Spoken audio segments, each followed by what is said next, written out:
한 건물에 오피스텔이 500세대다. 그런 경우는 진짜 좋은 자리고, 근데 이걸 또 왜 오픈을 하느냐? 그러게 돈 되는 건데 제가 왜 오픈하는지 모르겠네요. 괜히 오픈하는 건가? 이거 계속 찍어야 돼 진짜. 오피스텔은 좀 아깝긴 한데. 안녕하세요, 배우 김병주입니다. 지난 시간에 이어서 어디에도 볼 수 없었던 자료들 두 번째 편 지금 시작하도록 하겠습니다. 오늘은 지난번에 했던 아파트 단지 내 상가가 아니고 오피스텔에 대한 이야기입니다. 어떻게 보면 더 관심이 있으실 수도 있을 거라고 봐요. 오피스텔이 이 편의점 업계에서는 일입지라는 얘기를 듣고 있으니까요. 젊은 세대들이 작은 평수에 많은 세대수가 밀집되어 있어서 한 건물에 이렇게 닭장마냥 살고 있죠. 이거 좀 나쁜 표현이긴 하지만, 그러다 보니까 이게 밀집도가 높고 그 밑에 편의점을 깐다. 그러면 주 고객층이 몰려 살고 있는 건물의 1층에 빠져나가지도 않는 최고의 자리라고 할 수 있죠. 근데 여기서 조금 부연 설명을 하자면, 물론 다른 상권에 비해서 어느 정도 기본 매출을 잡아주긴 하지만 오피스텔도 세대수가 중요합니다. 오피스텔 세대수 얼마 안 되는 건데, 이제 가만 보면 이렇게 분양업자분들이라든가 이 부동산 쪽에서는 되게 좋게 포장을 해요. 어떻게든 임차를 시켜야 되니까. 그게, 또는 분양을 시켜야지 그게 돈 버는 거니까. 그래서 저는 가끔 이렇게 공실이라든가 말도 안 되는 자리에 편의점이라든가 다른 가게들 오픈하는 거, 음식점들 오픈하는 거 보면, 야, 이거 진짜 아는 사람들이 너무한 거 아닌가. 자기 돈 벌겠다고 진짜 지옥 같은 자리에 진짜 지옥 같은 자리, 이거 발음 좀 신경 써서 해주시고, 진짜 거지 같은 자리에도 오픈들을 시킨다. 분양도 받는다. 오피스텔도 수익성을 감안하시려면 월세 고려하셔야 되고, 그에 맞는 매출, 예상 매출이 나오는 세대수가 돼야겠죠. 그리고 그 건물뿐만 아니라 반경 100m 안에 실제로 유효 세대수가 얼만큼 되는지 판단하셔야 되고요. 그래서 오피스텔 세대수가 좀 작더라도 이 오피스텔이 하나만 있기보다 이렇게 주변에 같이 있는 경우들도 있어요. 그래서 이렇게 묶어가지고 세대수가 좀 나온다, 그러면 해도 됩니다. 그래서 그 기준 세대수가 얼마 정도냐? 월세에 따라 다르겠지만 저는 기본적으로 500세대를 기준으로 잡고 있습니다. 그래서 한 건물에 오피스텔이 500세대다, 그런 경우는 많지 않아요. 그런 경우는 진짜 좋은 자리고, 어떻게 보면 그런 자리만 제가 이렇게 하고 있었죠. 근데 이걸 또 왜 오픈을 하느냐? 그러게 돈 되는 건데 제가 왜 오픈하는지 모르겠네요. 괜히 오픈하는 건가? 이거 계속 찍어야 돼 진짜. 오피스텔은 좀 아깝긴 한데. 왜 오픈하느냐? 유튜브를 제대로 해보겠다? 많이들 궁금해하시고, 이거를 알려드리면 편의점 관심 있으신 분들이 이걸 따라해서 도움을 받으실 수도 있고, 이 돌아가는 현황을 알고 있으면 다른 데를 하든 뭘 하시든 간에 이 편의점을 창업하시는 데는 크게 도움이 되실 거라고 생각돼서 말씀드리는 겁니다. 이게 제가 알려드린 대로 뭐 A부터 Z까지 하시는 게 아니라, 이걸 알고 계시면 어찌됐건 이 다른 상황에도 적용 가능하니까요. 그리고 이 방식에도 항상 뭐든지 리스크가 따라오기 때문에 그거는 감안하셔야 됩니다. 그래서 이게 많은 사람들이 실제로 이거를 따라하기는 어렵다라고 생각은 해요. 하지만 속 시원하게 한번 얘기해 드리겠습니다. 자, 오피스텔의 특징이 뭐냐? 먼저 한번 봐야겠죠. 다른 거랑 다른 점은 많은 세대수가 건물 한 동 내지 두 동네에 몰려 있다. 그리고 건물 부지가 클 수는 있지만 그래봤자 뭐 주택가라든가 이런 거에 비해서 근린생활시설이 거기에 다 몰려 있다. 그리고 또 하나 특징은, 완전 주거지역의 오피스텔에 있기보다는 오피스텔은 보통 역세권이라든가 상업지구 쪽에 있죠. 그 말인즉슨 주변에 근생시설이 있다. 때문에 지난 영상에도 제가 올렸던 그 알박기를 하기 되게 유리한 상황입니다. 그러면 뭐 지난번에 얘기했던 단지 내 상가, 거기도 알박기 하면 되지 않느냐? 하면 되죠. 할 수 있으면. 다만 많이 보셨겠지만 단지 내 상가는 층이 높지 않고 옆으로 길게 퍼져 있어요. 그러면 100m 바운더리 안에 이걸 커버하기가 쉽지 않습니다. 근데 오피스텔 같은 경우는 위로 이렇게 올라가 있기 때문에 이 상가를 100m 담배권 거리 안으로 커버를 칠 수가 있기 훨씬 용이합니다. 그래서 오피스텔 옆 건물, 근생시설, 상가 1층 또는 반대편 옆, 아무튼 주변에 바로 옆에 붙여서 그 알박기 하기가 용이하죠. 그 입지를 선점을 하면 오피스텔은 그냥 쉽게 매출을 뽑아낼 수 있다라고 봅니다. 다만 여기서 주의해야 할 점은 오피스텔 세대수를 매출을 받아먹기 위한 자리가 오피스텔의 오른쪽도 있고 왼쪽도 있고 뒤쪽도 있고 앞쪽도 있는데 제일 동선을 고려해서 좋은 자리로 선점을 해야겠죠.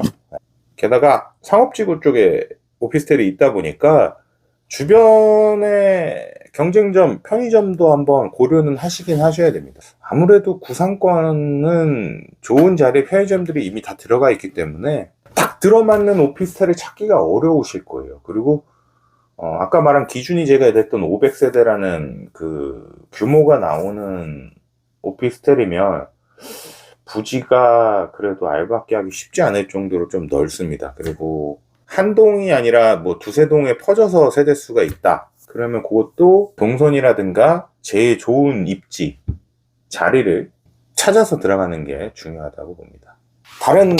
다른 방식을 하나 설명을 드릴 건데요. 이거는 애초에 건물이 올라갈 때부터 직원과 또는 뭐 시행사 대표든가 아니면 관련인이랑 관계가 있어서 그 건물에 내가 편의점 들어갈 수 있게끔 시행사를 뚫어야 되는구나.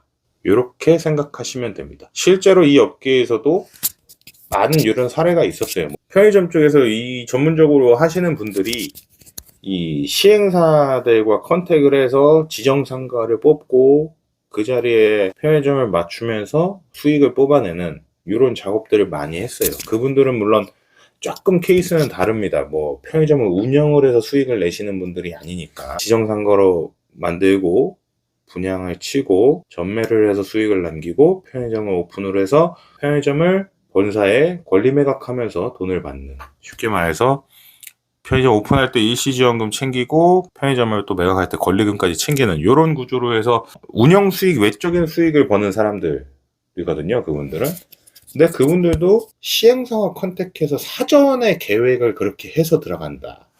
이 말은 뭐냐? 앞에 아파트 단지도 마찬가지겠지만 좋은 자리는 그만큼 준비 기간이 길고 사전에 계획성 있게 접근을 한다라고 보시면 돼요. 자, 그러면 우리가 애초에 그렇게까지 분양될 자금이 없는데 그럼 어떻게 하느냐? 그래서 제가 추천드리는 방법이 제일 쉬운 게 알박기.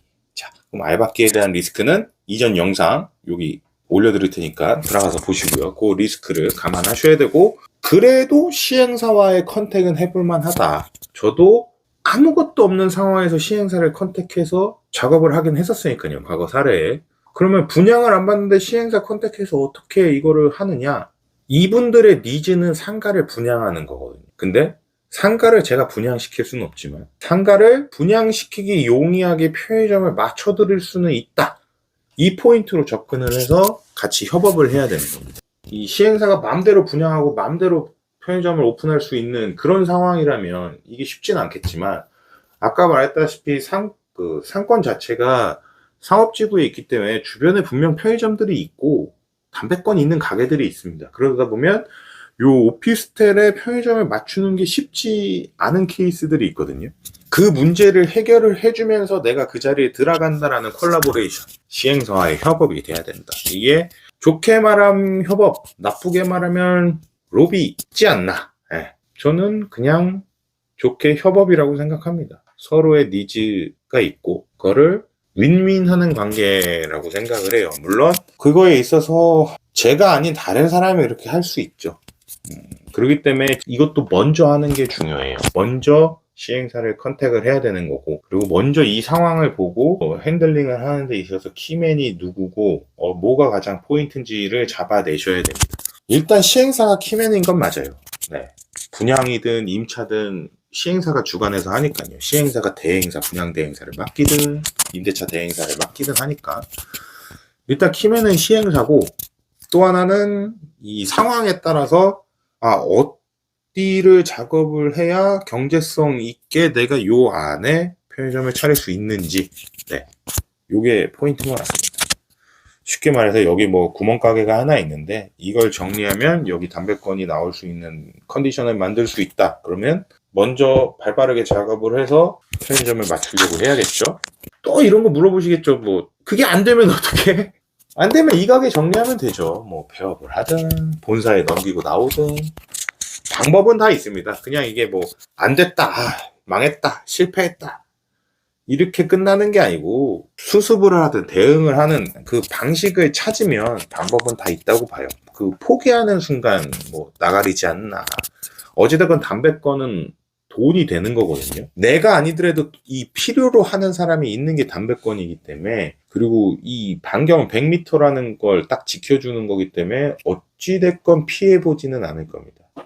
자, 신축 오피스텔에 대해서 이렇게 작업하는 방식을 쭉 설명을 드렸고 예시까지 알려드렸습니다. 이게 뭐 도움이 되실 거라고 봐요. 근데 여기서 이제 궁금해 하시는 건, 자꾸 신축만 하는데 다른 건 없냐, 구축에 대한 얘기를 하실 텐데, 구축 오피스텔, 그러니까 기존 오피스텔 이미 막 활성화되어 있는 상가, 상권, 거기에 오픈을 어떻게 하는지, 그거는 다음 편에 주택가랑 번화가 뭐 비슷한 맥락이라고 저는 보고 있고, 다른 건 그냥 매출을 예상하는 것 정도, 수익성 정도, 마진율 정도 이렇게 다른데, 작업하는 방식은 비슷하기 때문에 번화가라든가 주택가 같이, 오피스텔도 주택가랑 같은 맥락으로 봐도 되거든요.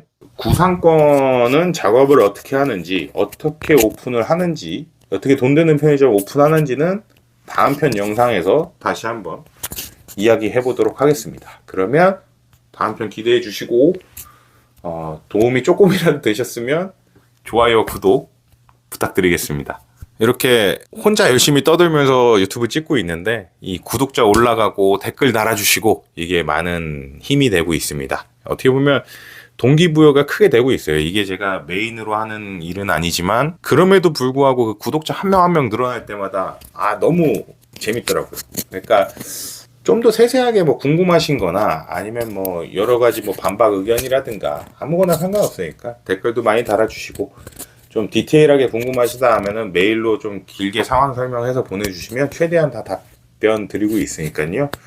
편하게 댓글 달아주시고 메일도 보내주시고 해주셨으면 좋겠습니다. 지금까지 백업 김점주였습니다. 시청해주셔서 감사합니다.